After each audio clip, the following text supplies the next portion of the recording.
오늘 거룩한 주님의 날, 특별히 가정의 달을 맞는 세 번째 주일, 하나님께 주게 주신 말씀은 신약성경 디모데후서 1장 3절로 5절 말씀입니다. 같이 하신 줄 알고 제가 봉독해 드립니다. 디모데후서 1장 3절입니다. 내가 밤낮 간구하는 가운데 쉬지 않고 너를 생각하여 청결한 양심으로 조상적부터 섬겨오는 하나님께 감사하고 내 눈물을 생각하여 너 보기를 원함은 내 기쁨이 가득하게 하려 함이니 이는 내 속에 거짓이 없는 믿음이 있음을 생각함이라. 이 믿음은 먼저 내 외조모 로이스와 내 어머니 유니게 속에 있더니 나머지는 다 같이 읽습니다. 내 속에도 있는 줄을 확신하노라. 아멘. 오늘 또 복된 날 예배 자리로 인도해 주신 하나님께 먼저 감사를 드립니다. 우리 장로님 기도하실 때 우리는 이제 한 주간 시작한다 그런 기도하셨는데 정말 합당한 그러한 어떤 선포이고 기도입니다. 우리는 지난 한 주간을 보내고 예배 드리는 것이 아니고 예배를 시작하면서 한 주간을 시작하는 그런 성도이기 때문에 오늘 지난 한 주간의 모습은 다 이제 주님 앞에 다 묻어놓고 다시 한번 우리의 심령 예배를 통해서 물된 동산처럼 풍성한 은혜 입어서 어제와 다른 새날, 다른 한 주간 되기를 주의 이름으로 축복합니다. 한국의 장영희 작가가 쓴 이 아침 축복처럼 꽃비가 라는 그런 책 속에 이런 내용이 담겨 있습니다. 병든 아버지와 동생을 부양하기 위해서 피자 배달을 하는 청년의 한 스토리가 나오는데 한국의 어느 한 방송사 TV에서 이 청년을 이렇게 인터뷰하면서 청년에게 질문을 했습니다. 그것이 꿈이 무엇입니까? 어떤 소망으로 삽니까? 뭐 이런 질문을 했는데 청년의 대답이 의외의 대답입니다. 청년이 이런 대답을 했습니다. 좋은 냄새가 나는 가정을 갖고 싶다. 좋은 냄새가 나는 가정. 이 청년이 피자 배달을 하면서 하루에도 수많은 가정들을 방문하면서 느낀 것들이 있어서 이 얘기를 한 거예요. 피자 배달을 하기 위해서 현관문에 들었으면 언제나 그 집안의 독특한 그러한 어떤 냄새를 느낄 수가 있다는 것입니다. 뭐 집이 크든 작든 뭐 문 여는 순간 안에 가구가 화려하든 뭐 명품이 있든 그런 것 상관없이 그 집안의 특유한 냄새가 나는 것입니다. 어떤 집은 아주 아늑하고 따뜻해서 그야말로 이 집에 머물고 싶다 그런 생각이 드는 그런 가정이 있는가 하면 어떤 집은 빨리 나가고 싶다, 그냥 물건만 지내주고 빨리 나오고 싶다 하는 그러한 가정이 있다는 것입니다. 이 청년이 그것을 어떻게 느꼈는가? 그것은 안에 누가 살고 있는지 어떻게 사는지 물어보지도 않고 알지도 못하는데도 자신은 냄새로 알 수 있다 그런 얘기를 그 TV 방송사에다가 하는 것을 이 장영희 작가가 쓴 내용입니다. 그래서 그 청년은 앞으로 자신이 살 가정은 좋은 냄새가 나는 그러한 가정 꾸미고 싶다 이런 소박한 그러한 인터뷰하는 내용을 작가가 기록해 둔 것을 보게 됩니다. 좋은 향기가 나는 가정. 여러분들의 가정에 누구 외부인이 왔을 때 어떤 향기가 납니까? 우리 나름대로 각자 다 향기를 가지고 있습니다. 사람은 이미지라고도 표현하는데 가정에도 이런 이미지가 있습니다. 여러분 이 앞에 있는 꽃 양란이라고 우리 한국어로는 얘기하죠. 양란은 양란 나름대로 향기를 가지고 있습니다. 그래서 눈을 감고도 냄새를 맡아보면 이게 백합꽃인지 이게 장미꽃인지 우리는 알 수 있는 것입니다. 무슨 얘기입니까? 이미 이런 자연 만물은 하나님의 특별한 이미지를 다 심어뒀기 때문에 만져보면 이게 돌인지 아니면 스펀지인지 다 만져보면 알 수가 있는 거죠. 그래서 고유한 그런 이미지를 버리지 않습니다. 그런데 이미 타고난 이미지가 있는가 하면 사람들에게는 타고난 이미지보다 살아가면서 이미지가 생긴다고 그래요. 그렇죠? 예전에 어릴 때의 모습 그 가지고 있는 분도 계시고 그 성격이 있기도 하지만 살면서 변화되는 그러한 사람들의 성향을 보게 됩니다. 무슨 얘기입니까? 사람은 살아가면서 다른 향기를 충분히 낼 수 있다는 것입니다. 여러분들은 어떤 향기가 난다고 혹시 들으셨습니까? 예, 저는 가장 기분 좋은 향기가 모르는 분이 저를 만났을 때 뭐라고요? 예수님, 아유 감사합니다. 너무 수준이 높아졌어요. 예, 목사님이세요? 그러면 저는 그분한테 마트에서 맛있는 걸 사주고 싶어요. 목사님이세요? 처음 봤는데. 예, 목사 이미지. 예, 우리 집사님 좀 전에 예수님을 닮아가는 이미지, 예수님을 풍기는 그런 향기, 저와 여러분의 향기 되기를 주의 이름으로 축복합니다. 우리에게는 그런 향기가 있습니다. 예, 그래서 주님은 그리스도의 향기다 이렇게 말씀을 합니다. 고린도후서 2장 15절에 우리는 구원 얻는 자들에게나 망하는 자에게나 하나님 앞에서 뭐다? 그리스도의 향기니 이 사람에게는 사망으로 쫓아 사망에 이르는 냄새요 저 사람에게는 생명으로 쫓아 생명에 이르는 냄새라. 이처럼 개인에게도 그리스도의 향기가 느껴지지만 예수 믿는 가정, 교회, 공동체에 특별히 이 향기가 더 풍성해야 하는 것입니다. 생명과 빛의 향기. 예, 저희 교회는 그런 향기가 있을 줄 믿습니다. 예, 아멘은 집에 두고 오셨군요. 이럴 때 아멘 크게 하면 좋은데 예. 우리 가정도 우리 교회도 우리의 심령도 그리스도의 향기로 가득하기를 주의 이름으로 축복합니다. 오늘 읽은 본문 세 곳의 말씀에서 사도 바울은 이 향기를 전하는데 어떤 향기인가? 디모데를 향한 자신의 마음을 표현하면서 각 절마다 공통적으로 쓴 단어가 있습니다. 각 절마다. 혹시 읽으시면서 그 공통적인 단어를 찾아보셨습니까? 그것이 생각한다예요. 생각한다. 3절도 4절도 5절도 바울이 디모데를 생각한다는 것입니다. 생각한 것은 그 이미지가 떠오른다는 것이에요. 이 표현은 아주 의미가 있는 단어인데 바울이 디모데를 변함없이 생각하면서 가지고 있는 이미지 그것이 어떤 것인가를 사실 디모데 후서를 쓰면서 소개해 주는 그런 부분입니다. 디모데가 누구인가를. 바울과 디모데의 관계는 막역한 그런 관계를 넘어섰습니다. 육신적으로는 혈육 이상으로 양자 사문 그런 관계이고요. 그 다음에 영적으로는 동역자의 아주 중요한 이미지입니다.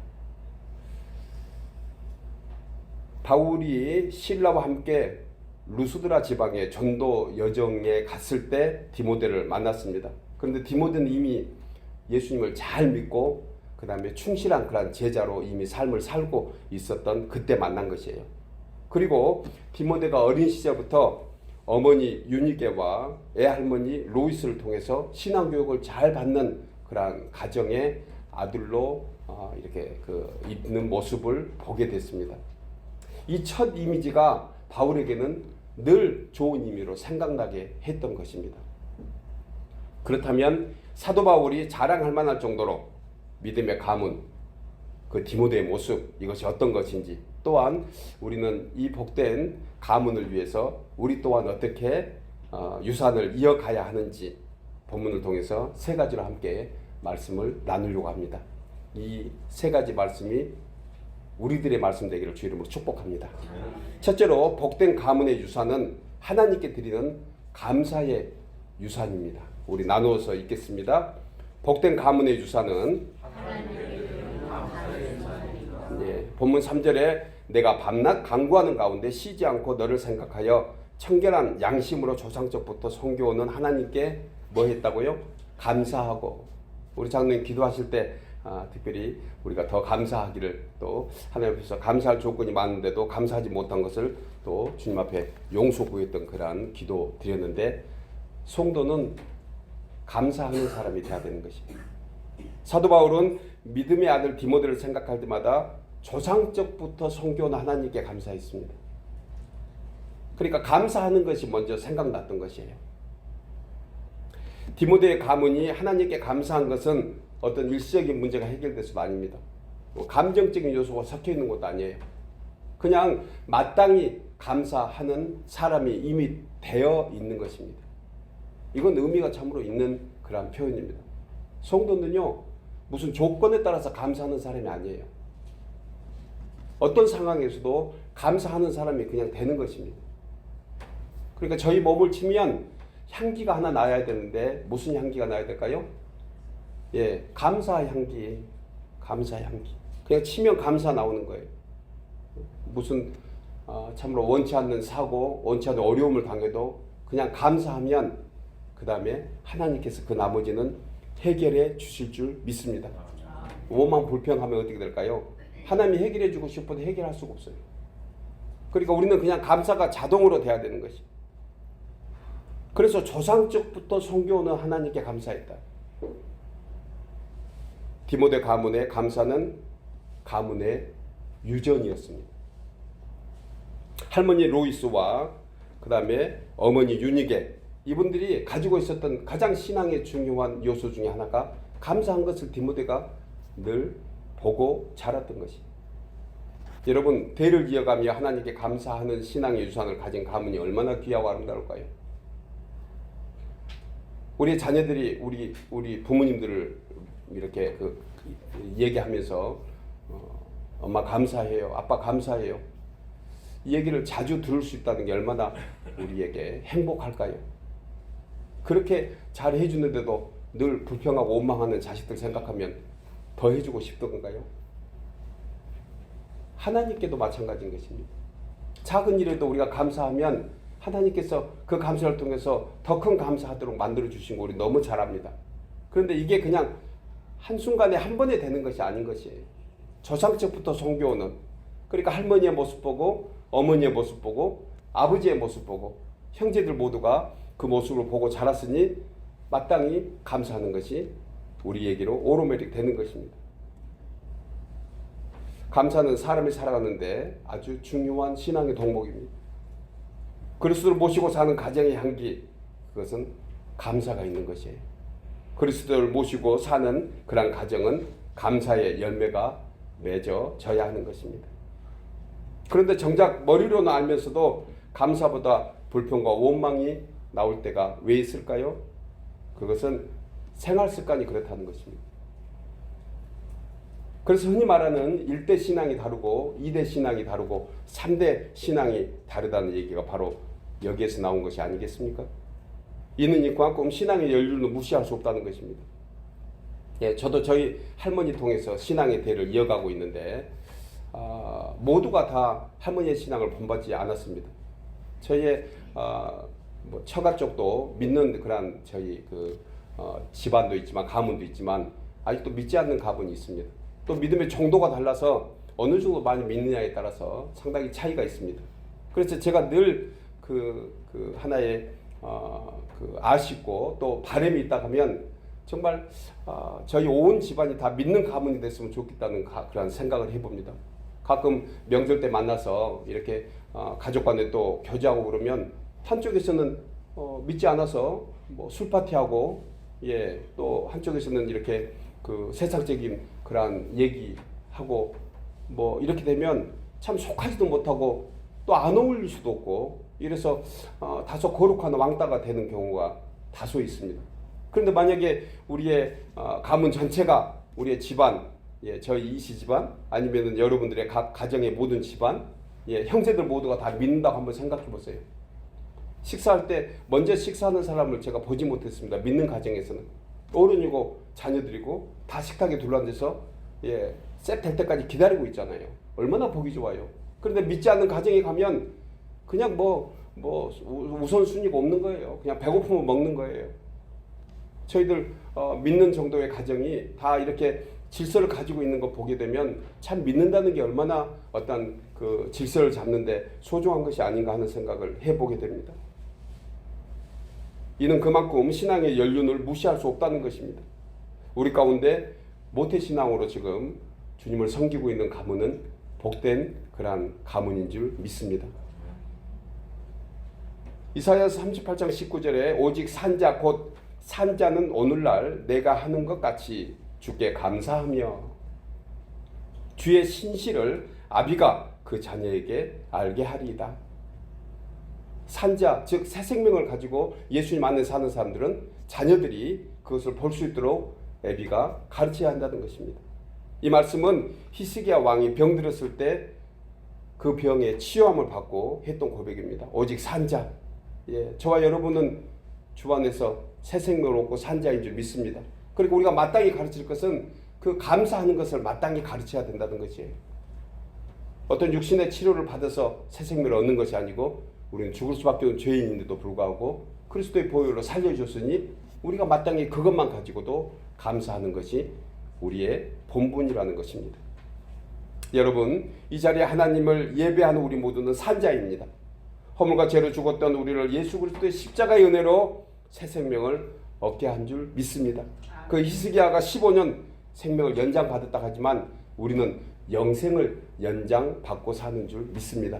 그러니까 감사하는 거예요. 그거 하나만 가지고도 감사하는 그런 부모들 되기를 주의 이름으로 축복합니다. 그거 하나만 가지고도 감사하면 그 나머지는 다 우리 자녀들이 보고 더욱 감사하는 그런 자녀들 가문으로 삼아가는 것이에요.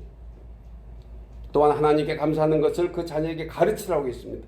우리의 자녀들이 세상을 넉넉히 이기며 살아갈 수 있는 것은 감사하는 모습을 보여주는 거라고 그렇게 말씀드릴 수가 있는 것입니다. 시편 50편 23절에 감사로 제사를 드리는 자가 나를 영화롭게 하나니, 하나님을 영화롭게 하는 것이 뭐라고요? 감사하는 것이에요.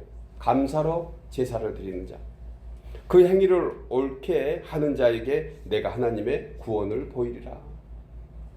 여러분, 교만한 자의 입은 불평이 가득하지만 겸손한 자는 감사가 마음에 넘쳐 흐를 줄 믿습니다. 하나님은 교만한 자를 대적한다고 했습니다. 겸손한 자를 가까이 하신다고 했습니다. 원망 불평하는 사람을 가까이 하는 것이 아니고 감사하는 자를 가까이 하는 것입니다. 이 세상에서 가장 복된 사람, 복된 가문은 하나님께 감사하는 가정인 줄 믿습니다. 감사하는 가문은 다툼과 불화를 없앱니다. 오만 불평하면 다툼과 불화가 생깁니다. 사탄마귀가 감사하는 가문에는 틈타지 못합니다. 마귀를 대적하는 가장 강력한 무기는 무엇일까요? 감사예요. 감사. 어떤 어려움 속에서 부부간에 서로 뜻이 달라서 또 갈등이 생기고 또 자녀간의 뜻이 달라서 갈등이 생길 때 그냥 감사하시기 바랍니다. 아멘 할 때까지 합니다. 그럴 때 감사하시기 바랍니다. 감사하면 아이들이 그걸 보고 더 이상 문제가 되지 않을 것 같아요. 사랑하는 여러분, 혹시 우리 자녀들에게 물려줄 유산이 없어서 안타까워하신 분들이 계십니까? 하나님께 범사에 감사하는 것, 부모님에게 하나님이 주신 은혜에 우리가 응답하는 감사, 그 가문의 유산을 남겨서 감사의 유산이 여러분들의 가문에 풍성하게 임하기를 주의 이름으로 축복합니다. 아멘. 두 번째로 복된 가문의 유산은 하나님을 향한 기도의 유산입니다. 나누어서 읽겠습니다. 복된 가문의 유산은 하나님을 향한 기도의 유산입니다. 본문 3절 상반절과 4절에 내가 밤낮 간구하는 가운데 내 눈물을 생각하여 너 보기를 원하면 내 기쁨이 가득하게 하려 함이니. 바울은 디모데에게 편지하면서 너 보기를 원한대요. 그러니까 얼마나 바울이 디모데를 많이 생각하고 그 다음에 보기를 원하는지 구구절절히 고백하는 그러한 내용들을 보게 됩니다.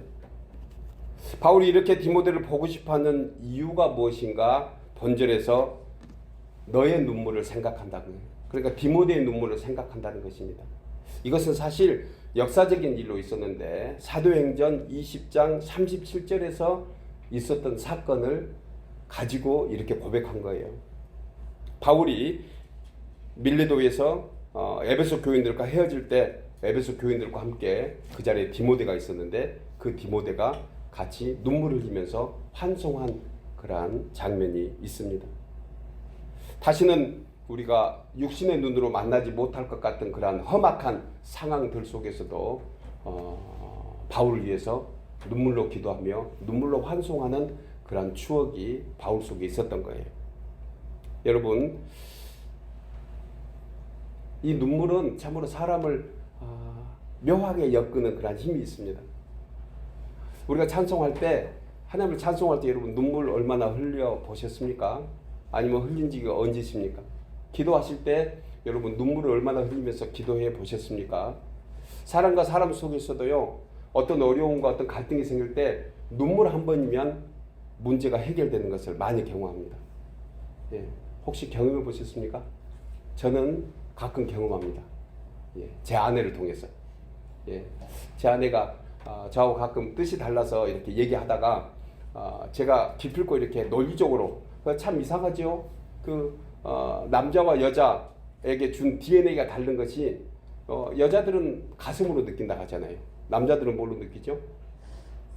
안 느껴. 권사님이 느끼셨군요. 장로님은 가만히 계시는데 남자들은 머리로 느껴요. 그래서 논리가 정확해야 돼. 논리가. 이 논리가 안 맞으면 그 다음에 진도가 안 나가는 것이. 근데 여자분들은 그냥 되는 대로 얘기해도 일이 잘 되거든요. 남자들은 똑똑하게 얘기하는데도 일이 안 되는 것을 보게 돼요. 이상하죠, 그거 원리가. 아무튼 논리가 안 맞으면 남자들은 그 논리를 가지고 기필코 앉혀놓고 얘기합니다. 여보, 1 더하기 1은 2예요. 1 더하기 1은 1이 아니에요. 그래서 이분은 또 얘기해요. 여보, 물방울 하나 가지고 하나를 합쳐놓으면 하나가 돼요. 그건 맞는 얘기 같은데 우리는 시험 볼 때 1 더하기 1은 2가 돼야 되는 것이. 그래서 2라고 설명하면 이분은 하나라고 얘기합니다. 기필코 얘기하다가 결국은 제가 2라고 갖다가 구글을 대고 스마트폰 들여대서 설명을 해주면 이분이 하는 한 가지 결론이 있어요. 뭐겠어요? 우는 거야. 그냥 울면은 더 이상 얘기 안 하는 거야. 우는데 대고 뭐 이거 1이 맞니 2가 맞니 이렇게 얘기하는 남자들은 아주 참 상황이 안 맞는 남자라는 생각이 들어요. 대부분 그렇잖아요. 남자가 우는 사람 보셨나요? 예, 우리 권사님이 아니어서 다행입니다. 난 차장로님이 남자가 우실 것 같았는데 아니시네. 남자가 울어서 여자가 그냥 그만두는 경우는 거의 제가 보지 못했어요. 동서고금을 통해서도. 대부분 여자분들이 그냥 웁니다. 울면은 상황 끝이에요. 저는 여기서 한 가지 생각해 놓은 게 하나님 앞에서 우리가 눈물로 기도한다는 것은 얼마나 소중한가를 가끔 생각합니다. 하나님께 제가 주원 같을지라도 그냥 울고 있는 거예요. 그냥 하나님 그냥 부르면서 울기만 하면 상황 끝. 알아들으시기를 주 이름으로 축복합니다. 여러분, 눈물은요 정말 힘이 있습니다. 특별히 사람이 하나님께 눈물을 흘리면서 기도하는 힘은 얼마나 소중한 그러한 기도인지 모릅니다. 바울이 디모데를 생각할 때 이 눈물을 생각했다. 너의 눈물을 생각한다. 우리가 언제 죽어서 혹시 이 세상에 다시 만날지 몰라도 우리는 다 천국에서 만날 수 있는 사람이야. 그러니까 울지마 하면서 바울도 에베소 교회 교인들을 하나하나 끌어안으면서 울었던 그 기도를 하나님이 외면하셨을까? 저들이 비록 그 험한 신앙생활, 그 전도의 여정이 남아있음에도 불구하고 그야말로 로마까지 가서 자기는 죽을지언정 로마의 황제 앞에서 복음을 전하겠다는, 그리스도를 자랑하겠다는 그 바울의 담대함을 두고 가지 마세요라고 얘기하고 싶지만 그래도 눈물로 보내야 되는 저들의 관계를 어찌 하나님이 모른다 하겠냐. 이렇게 험한 인생 여정에서 우리가 눈물로 우리의 자녀들을 위해서, 우리의 가문을 위해서 기도하고 있다는 것은 정말 놀라운 축복이 아닐 수 없는 것입니다. 여러분, 형제간의 갈등과 불화가 멈추지 않는 이 세상의 어떤 상황에도 눈물 한 방울이면 모든 문제가 해결되는 것입니다. 혹시 여러분들 갈등, 자녀들과 아니면 어떤 사람들과 갈등이 있습니까? 눈물로 기도하시기를 바랍니다. 눈물로 기도하면 그 기도가 쌓여서 하늘 아버지의 은혜가 천대까지 이어지는 것입니다. 보통 사람들은 유산하면 보통 재물을 생각합니다. 그러나 그 재물은 오래가지 못한다고 우리가 잘 압니다. 곤불 10년, 화무 11홍이라. 아무리 아름다운 꽃도 열을 가지 못하고 아무리 풍성한 재물도 권력도 10년 넘기지 못하는 것입니다. 부자가 3대 못 간다고 했습니다. 우리의 자녀들에게 아무 수고 없이 전해지는 재물의 유산, 여러분 그것은 꼭은 아니지만 많은 경우 자녀들의 패망을 그리고 폐륜의 길로 가게 하는 여비가 된다는 사실을 우리는 종종 뉴스를 통해서 보게 됩니다. 그러나 부모된 우리가 자녀를 위해서 눈물로 기도할 때 하나님께서는 그 눈물을 보시고 대를 이어서 친히 베푸시고 다스리시고 살펴주시고 구원의 길로 인도하실 줄 믿습니다. 여러분, 기도의 응답은 하나님의 손에 있지만 기도의 손으로 눈물로 기도하는 그러한 몫은 우리의 몫입니다. 눈물로 기도하는 그러한 자녀들의 양육은 뭔가 다릅니다. 결코 하나님이 외면하지 않으시기 때문에 그렇습니다. 이런 이야기가 있습니다. 어느 날 하나님이 천사에게 너는 세상에 가서 가장 아름다운 것 세 가지를 찾아오라고 얘기했습니다. 그때 천사가 세상에서 가장 아름다워 보이는 세 가지를 찾았습니다. 첫 번째로 꽃을 찾았습니다. 그리고 엄마의 품에서 새근새근 자고 있는 천진난만한 어린아이의 모습이었습니다. 또 하나가 무엇일까? 또 하나는 자녀를 위해서 기도하고 있는 눈물로 기도하는 그러한 어머니의 기도였습니다. 천사가 이 세 가지를 가지고 이제 하나님께서 명령한 그 세 가지를 만족해서 하늘로 올라갔습니다. 그런데 가는 중에 꽃은 시들어 버렸습니다. 가는 중에 아이는 어느 사이에 커가지고 어른이 돼서 그 새근새근 자는 예쁜 모습은 없었습니다. 그런데 하나님 앞에 드려지는 한 가지가 있었는데 무엇이었죠? 어머니의 기도였습니다. 어머니의 기도는 처음부터 끝까지 동일합니다. 어머니의 기도는 변함없습니다. 어머니의 기도는 보좌를 움직이는 기도입니다. 여러분, 눈물로 기도하는 부모는 먼저 자녀를 사랑하는 것을 자녀들이 느끼게 될 것입니다. 부모님의 눈에는 주님의 은혜가 담겨 있습니다. 눈물로 기도하는 그 어머니의 눈에는 분이나 화가 있지 않을 것입니다. 사람의 말이 하나님께 드려지면 기도가 되고 응답은 하나님이 하신다 했습니다. 그래서 그 말에는 하나님이 주시는 은혜가 있어야 합니다. 말할 때 눈물로 기도하는 어머니의 말, 아버지의 말은 그렇게 매섭지 않을 것입니다. 무슨 말을 하더라도 포근하고 작은 말에도 애정이 있을 것입니다. 기도하는 어머니의 얼굴에는 평안이 있습니다. 모든 문제를 주님께 맡기기 때문입니다. 여러분, 하나님의 나라는 눈물의 나라입니다. 먼저는 예수님의 십자가의 눈물입니다. 보혈로 하나님의 나라는 들어갈 수 있는 것이에요. 기도의 눈물입니다. 누군가가 대신 기도해 주기 때문에 그 눈물로 하나님의 나라에 갈 수 있는 것입니다. 헌신의 땀입니다. 하나님 나라는 수고하며 고난을 이겨내는 그러한 땀이 있어야 들어가게 되는 것입니다. 시편 84편 5절에 주께 힘을 얻고 그 마음에 시온의 대로가 있는 자는 복이 있나이다. 그들이 눈물 골짜기로 지나갈 때에 그곳에 많은 샘이 있을 것이며 이른 비가 복을 채워주시나이다. 시온의 대로에 여러분, 눈물의 골짜기를 지나갈 때 그곳에 많은 샘이 있게 하신다고 했습니다. 사랑하는 여러분, 이처럼 눈물로 기도하는 부모님의 간구는 참으로 귀하고 소중합니다. 기도하시는 부모님을 통해서 가문이 다시 한번 세워지고 하나님의 은혜가 자손 대대로 이어질 줄 믿습니다. 마지막 세 번째로 복된 가문의 유산은 하나님께 받은 믿음의 유산입니다. 나누어서 읽겠습니다. 복된 가문의 유산은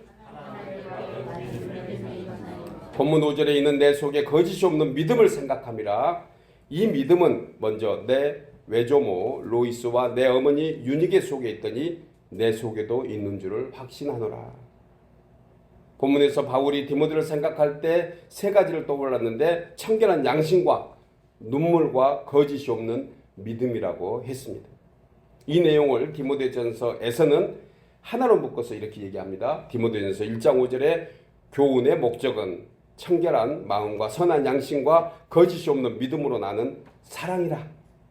사랑이라. 하나님의 사랑을 알고 실천하기 위한 구체적인 방법을 바울이 우리에게 다시 한번 제시합니다. 청결한 마음과 순한 양심과 순전한 믿음이라는 것이. 오늘날 성도의 가정에 예전에 비해서 물질은 분명히 풍성합니다. 좀 넉넉한 생활을 우리 하는 것만큼은 사실입니다. 그런데 갈수록 빈곤해지는 것이 무엇이냐면 세상이 풍성한 만큼 하나님의 은혜와 사랑은 갈수록 빈곤해지고 있는 것이 아닌가 하는 생각을 하게 됩니다. 여러분, 오늘날을 물질 만능의 시대라고 합니다. 돈만 있으면 뭐든지 할 수 있는 시대인 것 같지만 여러분, 돈만으로 사람은 사는 것이 아닙니다.